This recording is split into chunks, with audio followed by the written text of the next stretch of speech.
మనతో పాటు బీసీ యోజన సంఘం జాతీయ అధ్యక్షులు శ్యామ్ కుర్మా గారు ఉన్నారు. ఆయనతో మాట్లాడదాం. Sir, BC, SC, ST students ఎవరైతే ఉన్నారో వాళ్ళకి స్కాలర్‌షిప్స్ విషయంలో మీరు ఈరోజు ఇక్కడ రౌండ్ టేబుల్ సమావేశం నిర్వహించడం జరిగింది. సో, ఏం మాట్లాడారు? ఏంటి ప్రభుత్వాన్ని ఏం అడగదలుచుకున్నారు? ఇప్పుడు ఎన్నో ఏండ్లుగా ఒక మొండి బకాయిల్లాగా ఫీజు రింబర్స్మెంట్ బకాయిలు దాదాపు 8,000 కోట్ల రూపాయలు ఉన్నాయి. ఈ ప్రభుత్వం రాకముందు కూడా వాళ్ళు వాగ్దానం చేసింది ఏంటంటే పెండింగ్ లో ఉన్నటువంటి రియంబర్స్మెంట్ బకాయిలు మేము విడుదల చేస్తామని చెప్పి అన్నారు. అంటే అప్పటికే గత ప్రభుత్వంలోనే 5,000 కోట్ల రూపాయలు ఉండే, ఇప్పటికి 8,000 కోట్ల రూపాయల వరకు వచ్చింది. అయితే ఈ ఫీజు రింబర్స్మెంట్ బకాయిలు విడుదల చేయకపోవడం వల్ల విద్యార్థులు ఎంత ఇబ్బందులకు గురవుతున్నారంటే వాళ్ళు బీటెక్, ఎంబీఏనో అన్ని అయిపోయిన తర్వాత వాళ్ళ సర్టిఫికేట్లు తీసుకోవడానికి కాలేజ్ వాళ్ళు సతాయిస్తున్నారు. వాళ్ళు ఇంకొక ఉద్యోగానికి పోవాలంటే కూడా సర్టిఫికేట్లు అవసరం. సర్టిఫికేట్లు ఇవ్వలేక, వీళ్ళు డబ్బులు కట్టలేక ఎంతో మంది విద్యార్థులు ఆత్మహత్య చేస్తారు. అంటే రియంబర్స్మెంట్ బకాయిలు ఇస్తాం అనుకుంటూ కొన్నేళ్లు గడిపినటువంటి ఈ ప్రభుత్వం కూడా మొన్న యాజమాన్యాలు ధర్నా చేస్తే కూడా మా కాలేజ్ యాజమాన్యాలు 1,200 కోట్లు మేము రిలీజ్ చేస్తామని చెప్పేసానని వాళ్ళకి ఒక 300-400 కోట్లు 500 కోట్లు రిలీజ్ చేయడం జరిగింది. అంటే వీళ్ళకి కాంట్రాక్టర్ల బిల్లుల పైన ఉన్నటువంటి శ్రద్ధ ఈ రాష్ట్రంలో నిరుపేద విద్యార్థులు చదువుకుంటామని చెప్పానంటే దానిపైన లేదు. అలాగే ఓవర్సీస్ స్కాలర్షిప్లు ఒక్కొక్క విద్యార్థికి ఓవర్సీస్ స్కాలర్షిప్లు ఇస్తామని చెప్పేసి గత ప్రభుత్వము మేము బీసీ సంఘాలు ఒత్తిడి చేసి తీసుకుని వచ్చి ఆ పథకాన్ని పెట్టించుకున్నాం. ఆ ఓవర్సీస్ స్కాలర్షిప్లు కూడా వాళ్ళకి రావడం లేదు. అంటే రియంబర్స్మెంట్ బకాయిలు ఇయ్యారు, ఓవర్సీస్ స్కాలర్షిప్లు ఇయ్యారు. ఒక కాలేజీ మన గురుకులాల హాస్టల్ సరిగ్గా ఉన్నాయి, గురుకులాల ఫుడ్ సరిగ్గా ఉండదు, గురుకులాల స్కూళ్ళకు సంబంధించినటువంటి సొంత భవనాలు ఉన్నాయి, కాలేజ్ హాస్టల్ కూడా సొంత భవనాలు ఉన్నాయి. ఏదున్నా కూడా మీ పార్టీలకు సంబంధించినటువంటి కార్యక్రమాలు మాత్రము, అలాగే మీ పార్టీలు ఏ విధంగా ఎలక్షన్లకు పోవాలి, ఎప్పుడు ఈ ఎలక్షన్ పెట్టుకోవాలి, అలాగే గాంధీ విగ్రహం పెట్టాలని చెప్పేసి అనేటువంటి ఆలోచనలు మాత్రమే ఉన్నాయి. ఒక గాంధీ విగ్రహానికి 5,000 కోట్ల రూపాయలు పెట్టి గాంధీ విగ్రహం పెట్టిద్దామని చెప్పి అనుకున్నటువంటి రేవంత్ ప్రభుత్వము ఒకసారి ఆలోచన చేయాలి. 5,000 కోట్ల రూపాయలు మీరు నిజంగా కూడా విద్యకి విడుదల చేస్తే కొన్ని లక్షల మంది విద్యార్థులకి బెనిఫిట్ అవుతుంది. అలాంటి ఈ పెండింగ్ రియంబర్స్మెంట్ బకాయిలు విడుదల చేయాలని చెప్పేసి మేము ఈ రోజు బీసీ సంఘాల ఆధ్వర్యంలో మేధావులు కానీ, అఖిల పక్షాలు కానీ, విద్యార్థి యోజన, ప్రజా సంఘాల నాయకులందరినీ కూడా పిలిచి ప్రభుత్వం పైన ఏ విధమైన ఒత్తిడి తీసుకురావాలని చెప్పేసి అనే విషయం పైన ఈరోజు రౌండ్ టేబుల్ సమావేశం పెట్టుకోవడం జరిగింది. ఖచ్చితంగా దీన్ని ముందు తీసుకుపోతాం. ఉద్యమాన్ని ఏ విధంగా ఒత్తిడి తీసుకొస్తే ఈ ప్రభుత్వం మెడలు వంచుతుందో అన్ని వర్గాలను కలుపుకొని ప్రభుత్వం పైన ఒత్తిడి తీసుకొని వస్తాం. ప్రభుత్వంలో ఉన్నటువంటి ఈ బీసీ, ఎస్సీ, ఎస్టీ నాయకుల వైపు నుంచి అంటే వారి వైపు నుంచి మీకు ఏదైనా సపోర్ట్ ఉందా, లేదంటే వారు కూడా స్టేట్ గవర్నమెంట్ ని అడిగే యోచనలో అసలు లేరంటారా? ఇప్పుడు ప్రభుత్వంలో ఉన్నటువంటి బీసీ, ఎస్సీ, ఎస్టీ మంత్రులు ఏమున్నా కూడా వాళ్ళు ఒక పార్టీలో ఉన్నారు. ఎంతైనా కూడా వాళ్ళ అధిష్టానాన్ని కాదని చెప్పేసి ఏం చేయలేరు. కానీ వాళ్ళు కూడా ఆలోచన చేయాల్సింది ఏంటంటే వాళ్ళు ఒక బహుజన బిడ్డలు. అరే మా బిడ్డలు చదువులు ఇంత దూరం అవుతున్నారు, ఇంత ఆత్మహత్యలు చేసుకుంటున్నారు, మేము ఎందుకు ఈ విధంగా ఒత్తిడి తీసుకురావద్దని చెప్పేసి ఆలోచన చేయాల్సిన బాధ్యత కూడా వాళ్ళపైన ఉన్నది. కానీ వాళ్ళు కూడా కొంత ఆలోచన చేస్తున్నారు.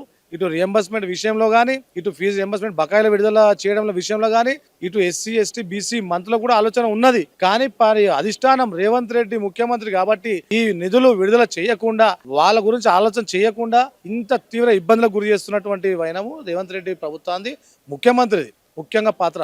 ఆయనకి ఏమున్నా కూడా రాహుల్ గాంధీ దగ్గర ఎట్లా మార్కులు కొట్టేయాలి, రాహుల్ గాంధీ గారికి ఏ విధంగా సహాయపడాలి, ఇంకా వేరే ప్రాజెక్టులు ఏం చేయాలి, గాంధీ విగ్రహం ఎట్లా పెట్టాలి, ఎలక్షన్లకు ఎప్పుడు పోవాలి, రిజర్వేషన్లు ఎట్లా కొట్టాలని చెప్పేసి ఆలోచన ఉన్నది తప్ప రేవంత్ రెడ్డి గారికి ఒక విద్య, వైద్యము, ఇటువంటి సొంత భవనాలు కట్టించాలి, ఇటు చదువుకు దూరం అవుతున్న పిల్లలకి సహాయపడాలి, అలాగే ఉచిత వైద్యాన్ని అందించాలని చెప్పేసి ఆలోచనలు ఎంతకన్నా లేవు. మేము సూటి ఒకటే హెచ్చరిస్తున్నాం, ఏది ఏమైనా కూడా ఈ విద్యకు ఇబ్బంది అవుతున్నప్పుడు ఈ ఫీజు రియంబర్స్మెంట్ బకాయిలు విడుదల గురించి ఎంతమంది విద్యార్థులు తీవ్ర క్షోభకు గురవుతున్నారో మీరు ఆలోచన చేయాల్సిన అవసరం ఎంతకైనా ఉన్నది. ఆ ఫీజు రింబర్స్మెంట్ బకాయిలు అర్జెంట్ గా విడుదల చేయాల్సిందే. విద్యార్థులు ఆత్మహత్యలు చేసుకోకుండా కాపాడాల్సిన బాధ్యత మీ పైన ఉందని చెప్పి చెప్తున్నాం. సో అదే విధంగా రీసెంట్గా ఒక చిన్న పసిపాప, 2 నెలల పసిపాప మీద అఘాయిత్యం అనేది జరిగింది. అంటే లైక్ ఆ పాప మొహం చూసి తన భర్తని కొట్టొద్దని చెప్పేసి వేడుకున్నందుకు కూడా వాళ్ళు చలించకుండా తనని కొట్టారు. సో ఆ పాప చనిపోయింది అనేటటువంటి వార్తలు అయితే మనం వింటా ఉన్నాం. సో ఎందుకని అంత, అంటే దళిత బిడ్డన అంత తక్కువ చూపు, లేదంటే దేనివల్ల అంటారు? అక్కడ పూర్తిగా అగ్రకుల అహంకార ధోరణి అనేది కనిపిస్తుంది. అక్కడ కనీసము ఒక రజక కుటుంబానికి సంబంధించినటువంటి పాప, వారి తల్లి దళిత కుటుంబానికి సంబంధించినటువంటి తల్లి, వాళ్ళ సంతానమే ఆ చిన్న పాప. అతను అక్కడ దర్శనానికి ఒక వైపు నుంచి వెళ్తుంటే ఆ కుటుంబము వారు ఈ విధంగా ఇక్కడ నుంచి రావద్దు అని చెప్పేసి వారిని మెడలు పట్టుకొని గెంటేయడం జరిగింది. అది ప్రశ్నించినందుకు వాళ్ళని రూమ్లో వేసి కొట్టడం జరిగింది. కనీసం నా భర్తని విడిచిపెట్టండి, నా పాప మొహం చూసైనా అని చెప్పేసి వదిలిపెట్టండి అని చెప్పేసి అంటే అక్కడ ఉన్నటువంటి అహంకార ధోరణులు వాళ్ళు సర్పంచ్ మరియు అతని బృందం ఆ పాపని తన్ని కొట్టడంతో ఆ పాప 2 రోజులు హాస్పిటల్లో ఉండి చాలా సీరియస్ కండిషన్లో చనిపోయినా కూడా ఈ ప్రభుత్వం కనీసం స్పందించలేదు. 2 రోజుల తర్వాత ప్రజా సంఘాల ఒత్తిడి చేసిన తర్వాత, అన్ని ప్రతిపక్షాలు ఒత్తిడి చేసిన తర్వాత వాళ్ళపైన కేసులు పెట్టడం జరిగింది. అంతకు ముందే విచిత్రం ఏంటంటే దెబ్బలు తిన్న వాళ్ళపైన కేసులు పెట్టారు. దెబ్బలు తిన్న వాళ్ళపైన కేసులు పెట్టి దెబ్బలు కొట్టి చంపేసిన వాళ్ళపైన 2 రోజుల తర్వాత ఒత్తిడి తీసుకొచ్చిన తర్వాత అప్పుడు కేసులు పెట్టడం జరిగింది. అంటే ఈ ప్రభుత్వానికి నిజంగా చిత్తశుద్ధి లేదని అడుగుతున్నాం మేము.